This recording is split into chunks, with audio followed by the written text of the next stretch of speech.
Marie-Madeleine est très souvent comparée à la figure archétypique de la déesse Isis. Et beaucoup d'amalgames sont faits entre ces deux entités. Mais qu'en est-il vraiment? Bonjour, je suis Iris, bienvenue sur ma chaîne Les Chroniques du Tarot et c'est parti pour cette nouvelle vidéo.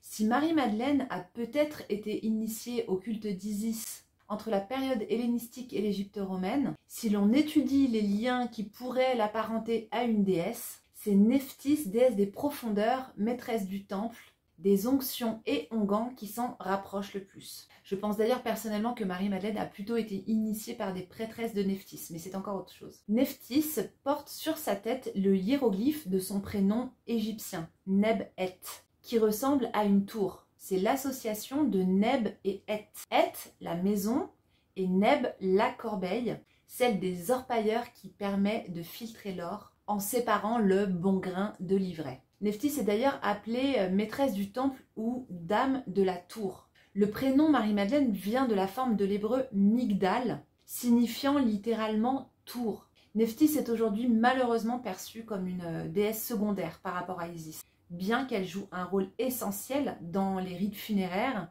et dans les mythes, et ainsi que dans notre psyché. C'est une déesse qui est associée à ce qui est caché, refoulé, marginal, invisible en nous et dans la société. Marie-Madeleine a été associée à tort à des idées de péché et de marginalité avant d'être réhabilitée dans une image plus positive, notamment comme la première à annoncer la résurrection du Christ. Dans ces deux cas, on retrouve une réhabilitation de figures féminines marginalisées qui révèlent leur importance dans des processus spirituels de transformation. Toutes deux sont des figures importantes du féminin des profondeurs. Nephthys en tant qu'archétype, et Marie-Madeleine en tant qu'incarnation de cet archétype, féminin sur lequel Annick de Souzenel a beaucoup écrit. Marie, mère de Jésus, est celle qu'on peut davantage comparer à la déesse Isis. En effet, Marie est celle qui porte et allaite l'enfant divin Jésus, tout comme Isis porte et allaite l'enfant Horus, qui est une allégorie de notre enfant spirituel intérieur que nous allons devoir faire grandir, nourrir, afin qu'il puisse expérimenter la vie et se développer d'un point de vue spirituel. De ce lien entre Marie, mère de Jésus, et Isis, mère d'Horus, apparaîtront d'ailleurs les Vierges noires. Isis porte le hiéroglyphe du trône sur sa tête. Le trône où siège Osiris, le lieu d'investiture du pouvoir spirituel. Marie porte, entre autres, le titre de trône de la sagesse. Alors Isis en tant qu'initiatrice peut mener à Marie-Madeleine, mais son rôle et son énergie sont très différents. Alors si vous vous sentez appelé par Marie-Madeleine, c'est que vous avez certainement un lien avec l'énergie de la déesse Nephthys et que vous êtes appelé à un retournement et un plongeon dans les profondeurs de votre inconscient, là où la déesse veille.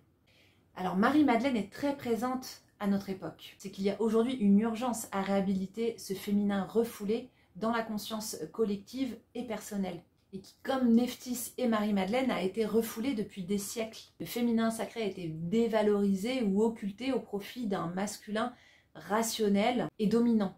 Nephthys et Marie-Madeleine, dans leurs énergies, proposent une réconciliation entre le masculin et le féminin, réconciliation des polarités opposées à l'intérieur de chaque individu, ce qui implique justement de se réconcilier avec des aspects de soi que l'on a nié ou ignoré.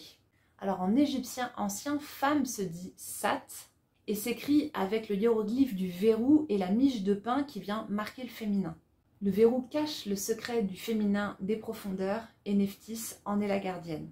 Et pour finir, n'oublions pas que Isis comme Nephthys sont des déesses et donc leurs attributs ne leur permettent pas de s'incarner sur le plan terrestre. Une déesse existe sur un autre plan que le nôtre. Ainsi, il n'y a pas de réincarnation sur Terre de la déesse Isis ou de la déesse Nephthys dans un corps de femme. Marie et Marie-Madeleine ont été, si bien sûr l'on considère qu'elles ont existé, ont été des femmes incarnées, mais ne sont pas des déesses.